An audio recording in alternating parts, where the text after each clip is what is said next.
Are you ready to unlock your full potential and maximize your productivity? Look no further than Productivity Smarts, the ultimate audio podcast hosted by renowned productivity expert Gerald J. Leonard. In every episode, Gerald shares captivating stories, invaluable tips, and cutting-edge strategies that will transform the way you approach productivity. Whether you're looking to reduce stress, overcome overwhelm, or simply get more done in less time, Productivity Smarts has got you covered.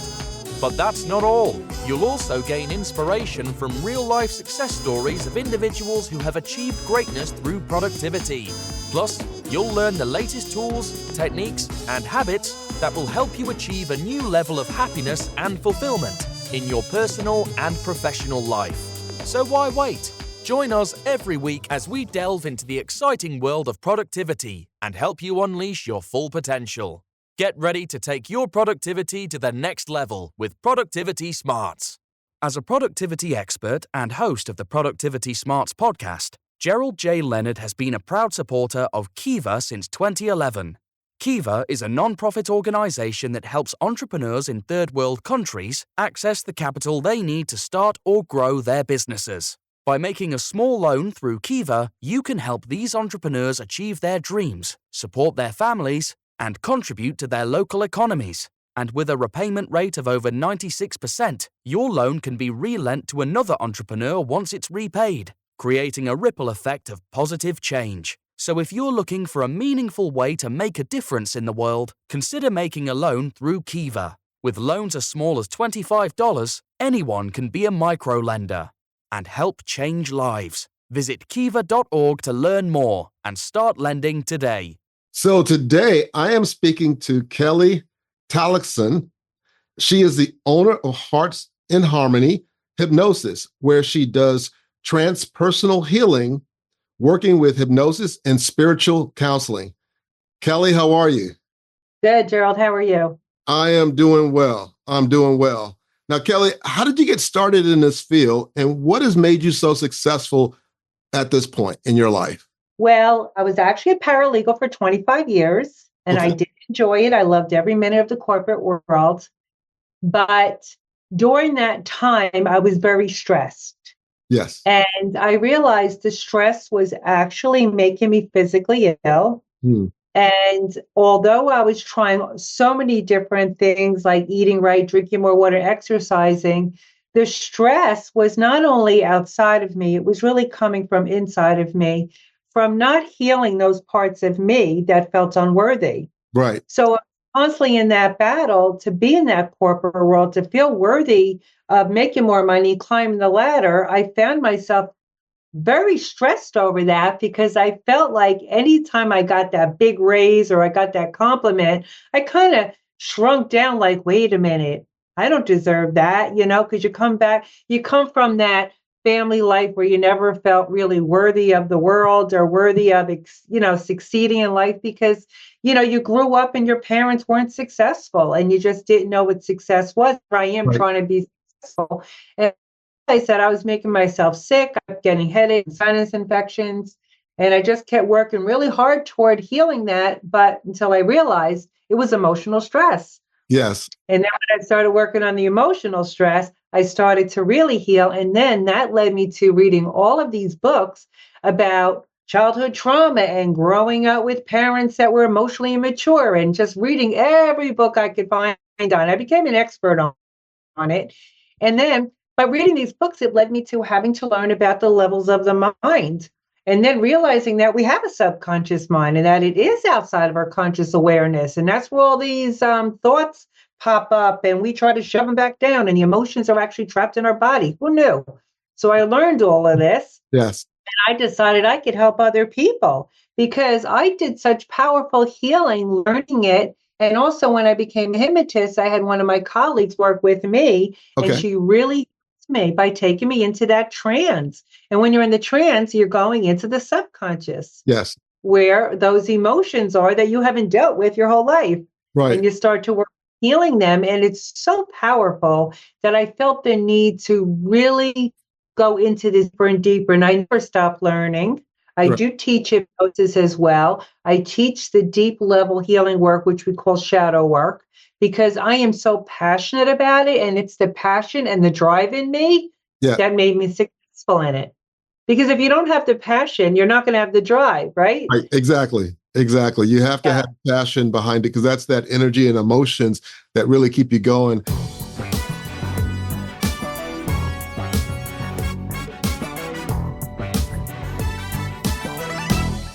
I always kind of looked at the context of what you've written about. I always think about it as a football team. Right? Every player on the team has to be going in the same direction to win the game, right?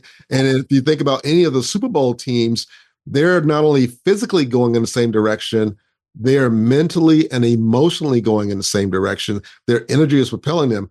Any team where 2 or 3 of the players are running in the other direction, or they don't like the guys who they're playing with, or whatever, then the team is dysfunctional and they're never going to go anywhere, right? We see it on the side, those kinds of things. And so then think of, I look at it, what I read from your book, as imagine that team working through all of those emotional issues and finally mentally and emotionally getting on the same page. Then physically they can all now really go in the same direction. And more likely, if they're that close and in tune, they're going to be excited, energetic, enthusiastic, and they're going to win the Super Bowl, right? They're going to win the big game. And I think that's an analogy for how we are. And what I got from your book was we have to take all the parts of us, the conscious, the subconscious, the non-conscious, the ego, the emotions, the baggage, blah, blah, blah. And we can only access it through being in that altered state where we learn how to reprogram. So before we get into your book, as you can tell, I've kind of done my reading and I really like it. I have 2 questions because I always have some music, I got the music stuff behind me. So I always have 2 questions. What is your favorite style of music? Well, that's a hard one. I'll tell you why. I grew up with oldies because my sister being older than me and babysitting us all the time, I grew up listening to her little 45s on the record player there.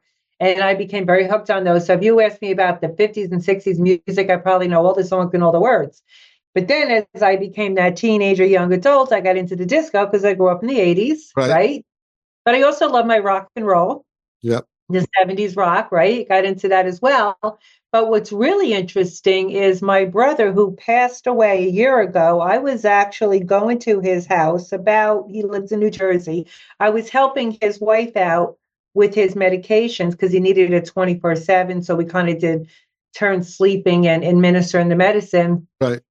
He was so into the blues music, and it's not something I ever touched upon. Right. But I got to tell you, he was blasting it in the house, and next thing I know, I'm dancing and I'm jiving to it, and I've been listening to that a lot now. So I would really have to say I love all kinds of music, but I could listen to some really fun music from the old days, and I can even listen to. I love musicals. So if I'm watching TV, if it's a musical, I love it. I grew up on music. Okay. Because my whole family, we're all what we call kitchen dancers. Okay.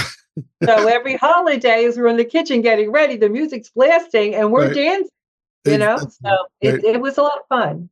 Excellent. Excellent. Now, is there any piece of music that really inspires you that you listen to? Let's say if you had a hard day or you're just kind of feeling something, you kind of put that on. It's like, oh, I needed that. If I had a hard day, it would definitely be the blues. Okay. Okay. Yeah, because it really it's mellow, but yet it's jazzy. It's like you move, you feel good with it. Right. And I don't know. Maybe it's because it reminds me of my brother and the times we got closer and closer during that time. Yeah. Unfortunately, that it was only like he was very close to death, unfortunately, but we got very, very close. Yeah. And I have a lot of great memories. So now if I listen to that music and I smile. That's excellent. That's awesome. Yeah. Well, let's jump into your book because, like I said, I gave that analogy in the beginning because the book is really deep, right? And you do a lot of research. You reference a lot of other scholars and books and information. And there were certain things as I went through all the chapters that you have, and there are 33 chapters or something like that that's in the book. but each of them are written in such a way that it's a quick read, right? Yeah. It's like a laborious read, and it's quick moving. You go from one thing to the next, but it's all tied together. You got a lot of science behind it, so you know it's well thought through and research. And I love books like that. And so the things that stood out to me was, one, you talk about pre-birth consciousness. And in there, you mentioned a couple of authors, or probably more than that, but there were three things that you mentioned that stood out to me. It was Dr. Chamberlain, was Wendy Ann McCarthy, and the energy of the soul. Can you talk about those? Okay, so that's where my research was done. And the reason I did the research was because when I take clients back to the cause of their inner wounds or what they're experiencing in the current moment, several of them went back to either birth or being in the womb. I was taught that we're only born with two fears, the fear of loud noises and the fear of falling, which is true. But that's not where it stops. We're actually born with the fear of rejection. And that's because when we come into the world, we're only in that survival mode. And our biggest fear is that we will not survive. And we know that we need that love and attention and security of those that are going to take care of us to really feel like they want us, like we belong here. So our biggest fear is that rejection. So what I've found from reading those books, and Dr. Chamberlain wrote Windows in the Womb, he did a lot of research as well. And he also had clients that he had taken back to the womb. So as I'm reading it, I'm like, oh, so other people are having this experience. And he actually, just the same way I did, is we had our clients ask their mother or father or whoever that can corroborate that what came up for them. And they would say to me, my mother said it was true, or my father said that actually happened at birth, because it's in our unconscious mind. We are having memories in the womb. I would have to say definitely the third trimester and forward. Yes. I haven't had anybody go before the third trimester, like the second or the first, that came out with memories. But it was always at least the third trimester. And it's interesting because there were other books I read by scholars that said that we don't even have memories until we're about 3 years old. And, that's old science. Right. So they're really learning more and more. Science is evolving. So it's not like they were wrong or they know what they were talking about. It's just that science is evolving. Exactly. So what we're finding out with science is that because now we have more equipment, right? But even using hypnosis, you could say, oh, we could debunk that. They're making it up. You could say that. But when they go back to the parents and the parent says, oh, my goodness, how did you know that? Right. That's why I found it interesting. So when I was reading Dr. Chamberlain's book, it was like a page turner for me. I'm like, wow, he's having the same experiences and he's writing about it, So I thought that was very interesting. And then Wendy's book, same thing. She was basically having people go back in time. And she talks about non-local consciousness, which I loved. So she talks about consciousness beyond the womb, saying that we actually have consciousness before we're born. So we're bringing it into the physical. We're bringing the consciousness in with us when we come into the physical world. Right. I love that too. Yeah, I think you mentioned in the book somewhere, consciousness was the energy of the soul. Yes. Something along that line. Right. So if the soul has consciousness, which we know it does, if you think about it, consciousness is energy, right? So if consciousness is energy, which is our feelings are also energy, right? So if we come in with an energetic field of conscious, we're going to pick up on other energies, which is mother's thoughts, feelings, and emotions while we're developing in the womb. Yes. So I will actually ask my clients if they could tell what mother's feeling, and they will say, yes, she's so sad or she's so happy, or they actually tell me and they start crying because they could feel the heavy energy coming from mother, or they could feel the happiness and the light energy. Whatever mother's going through, it will affect their child. Wow. And that's what I wanted to bring into the world, is that we have to really look at how we treat the child in the womb, but also we have to look at how are we feeling as the carrier, the container for that child in our womb. Right.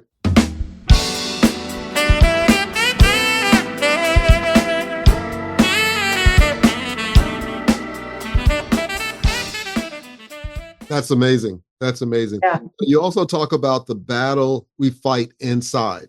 And so the question I have here is, what is the battle that we fight inside of us, and how do we stop fighting? Yeah, good question. So the battle is between our conscious mind and we could say our subconscious mind, or we could call it the unconscious mind. I usually think of it as the subconscious mind is right below the surface of the conscious mind, and we can kind of pull up some of those memories. But the ones that are repressed or suppressed Right. are unconscious. And also unconscious would be your ancestral traumas that are in there, because that has been scientifically proven. And those that buy into past life, we could say our past life memories are there. So the battle's within us because we have a conscious mind and we have the unconscious mindset.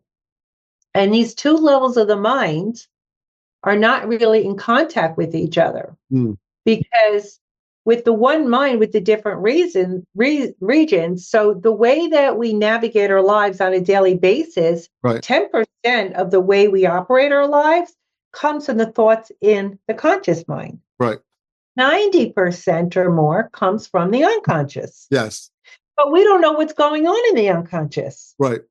So which means we have a lot we have a lot of behaviors, right, that we think are quite normal for us, and they are because they're coming from us, but we don't realize that they're coming from thoughts, feelings, and emotions that sit below our awareness that could go all the way back to childhood, which means these behaviors could be at the level of a child. Yes. Which means immature. Right.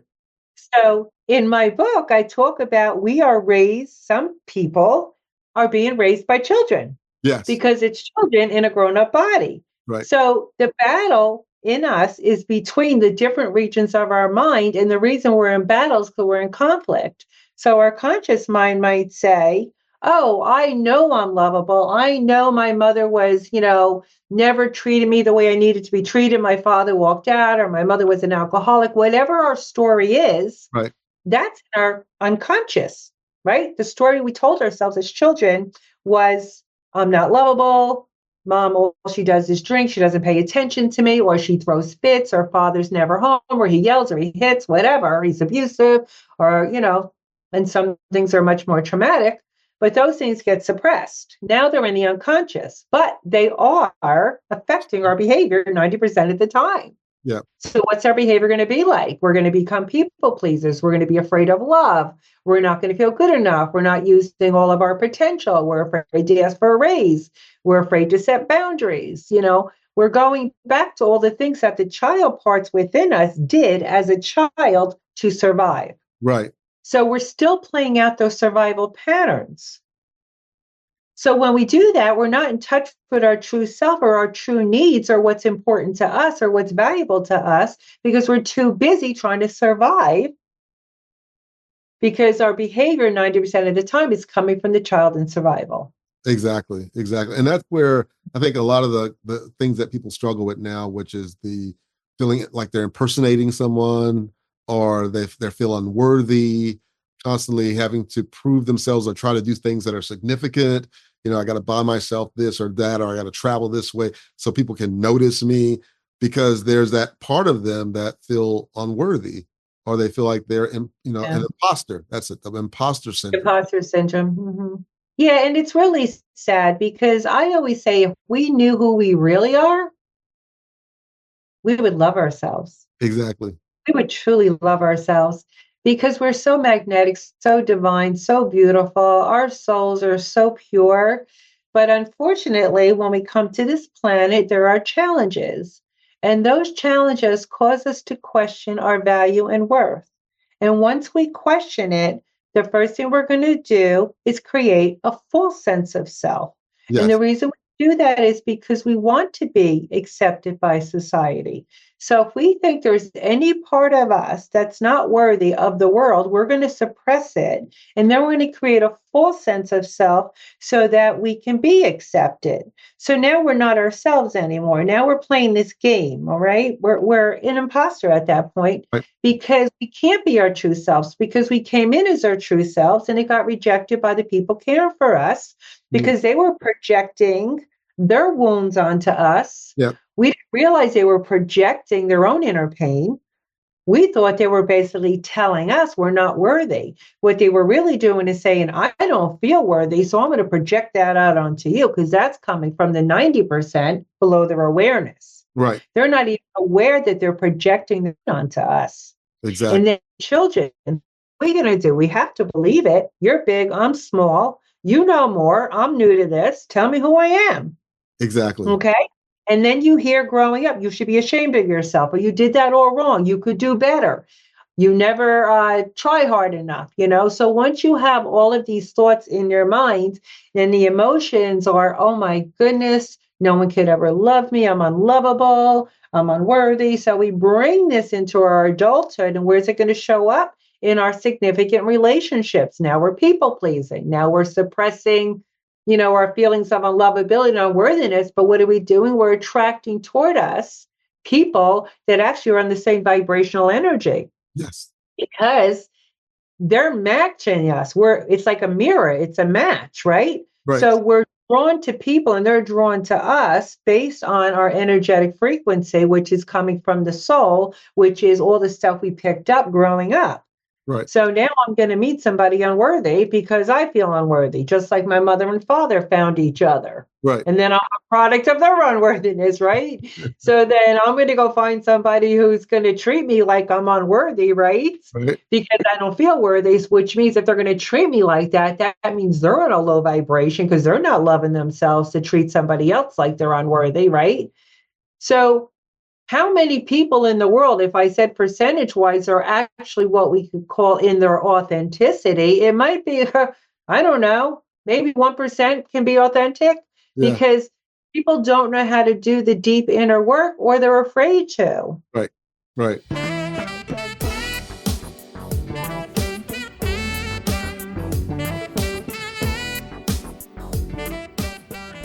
Yeah, I think that deep inner work is where it's not just about going inside and meditating and kind of going up into the mountains and getting away from people, but there is a part of that, right? There is a part where you do have to stop and you do have to have some time to think about your life.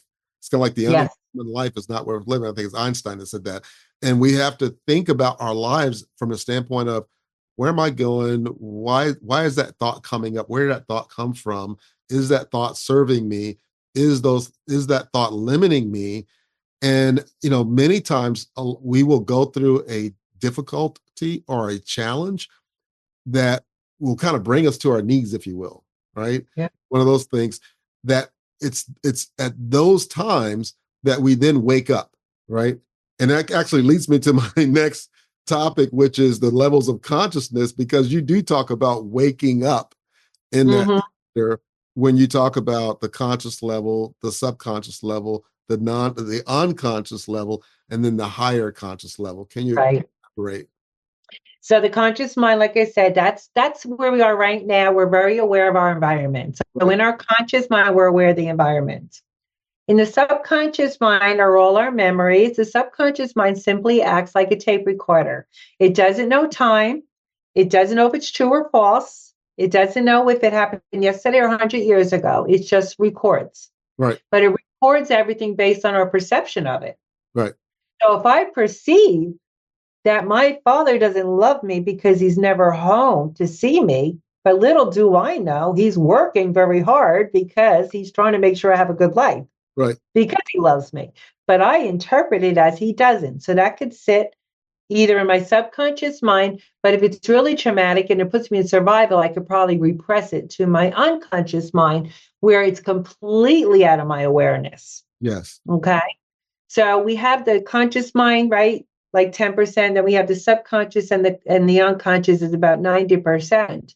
But then we have our higher mind.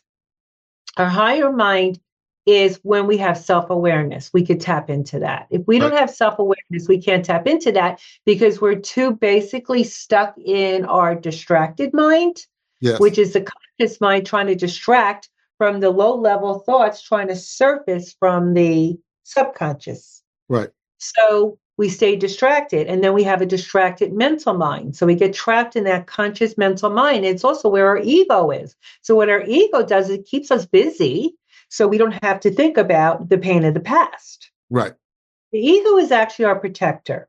Okay. Okay. And I know a lot of people say, you got to have an ego death. They don't mean the ego. What they mean is don't let the ego be in the forefront. Don't let it be the controlling factor in your life, because it's going to drive you in the wrong direction, because it's going to keep survival. So what you want to do is transcend the ego with the higher consciousness. Right. Okay. So when you're in a higher level of consciousness, what is the higher self? The higher self is your soul in its highest level, which means without all the burdens you picked up from the earth plane, from this lifetime. So in that higher consciousness, you love yourself. You have compassion for yourself and others. You know you're collectively one with all other energy. You know that we're all from one beautiful creator of love, and we're a part of that. Okay. Right. And on a collective level, we're collectively the strongest power of love. So when we're in that higher consciousness, we don't judge ourselves or others anymore. We have compassion for those that are suffering. So if you see somebody on the street, homeless, you don't say, oh, what a bum, or get away, they're crazy, walk away. Right. You see them as a human being, a spirit, that it went wrong for them. Yeah. Okay. And send them love.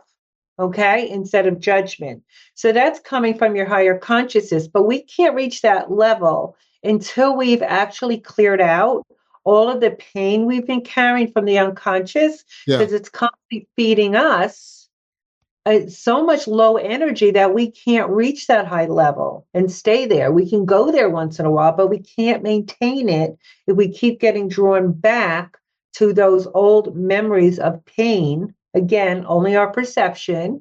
Okay. So I don't want people to think because they feel sad they had a terrible childhood. A lot of times it's really because, we could be a very sensitive child. We're definitely all born with our own level of sensitivity. Right. So you can have a family of 5 children and they could all be treated the same. I know some children are treated differently. It does happen, but they could all be treated the same or go through the same experiences, but one could be very sensitive to it and really feel a sense of abandonment because mother's so busy with the other children, where the other one just goes off and plays and really doesn't care.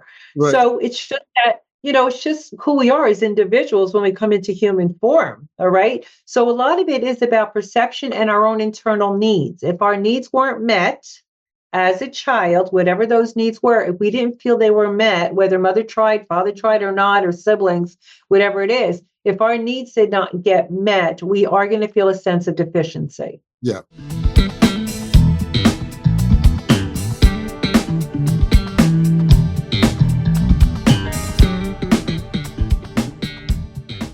And it kind of reminds me of and it actually leads me also and reminds me of the other topic that I thought about, which was emotional immaturity, because you talk about emotional immaturity keeps you stuck.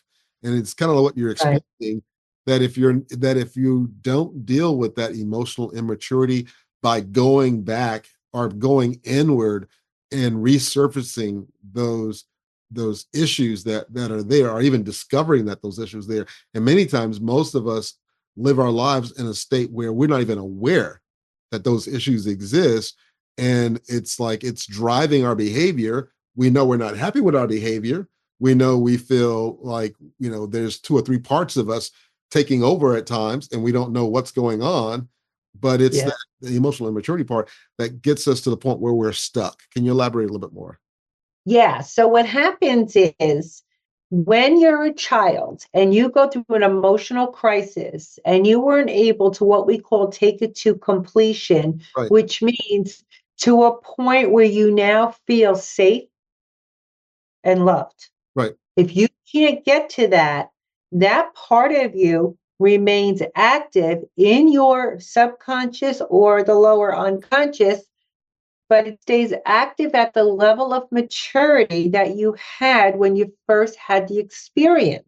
Yeah. So, for example, if you're 5 years old and you have a really terrible experience, okay, it could be really, say you lost your dog.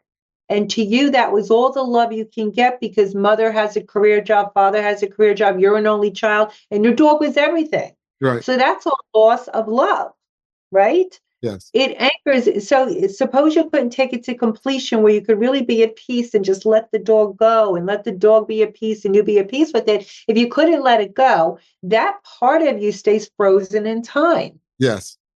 Now think of something more traumatic. Suppose that your mother and father went through a separation and you're 7 years old and you find that your security structure has totally crumbled on you. Yes.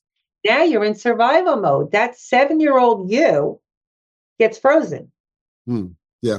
Okay. So what happens when you get older and you're in a relationship, a romantic one, and you're a woman, you might find yourself questioning the loyalty of this person, this man you're with, because you're thinking, because your 7-year-old self is waiting for them to abandon you. Right. And you may in turn abandon them, thinking they're going to abandon me anyway. Let me save myself now. Right. So And that's mature, right? Yeah, exactly. But that's a 7-year-old taking control of the mind. Right. Right. Yeah. That's where these behaviors come in. Exactly. Because when those things happen, and I've seen that in counseling, or I've seen that in others where I've counseled them, and something happened traumatically as a teenager or a young adult or as a child, right? And then they have these behaviors that are very protective of their lives in certain areas, kind of what you're just talking about. And they will, preemptively act out to protect themselves or to guard themselves so that they don't have to experience that rejection or that feeling or whatever. And it's all coming from, like you said, that 7-year-old being frozen, right? And it does, deeper work to go about that. So with all of these challenges that we're facing, one of the things that you do talk about is raising your self-awareness, raising your level of consciousness. What are some things that, if someone, they're listening and this really resonates with them, right? And they're going, okay, great. So I'm emotionally immature, or I'm going through these things. I'm not aware of all the levels of consciousness. I'm not living at the higher consciousness. And when I do, it doesn't last long. And I do have, repressed memories from my childhood, blah, blah, blah, and just on and on. How do I move forward? How do I go and get out of this? What steps do I take to move forward? Well, to do it by yourself, it could work. Okay. In the back of my book, I give suggestions on how to do that. It's how to get yourself in a little bit of a trance. And the reason I tell people they really need to get themselves in a little bit of a trance, and what I mean by that is like a light meditation, is to get you out of the mental mind, because the ego will keep jumping in to act like you don't need to go there. Right.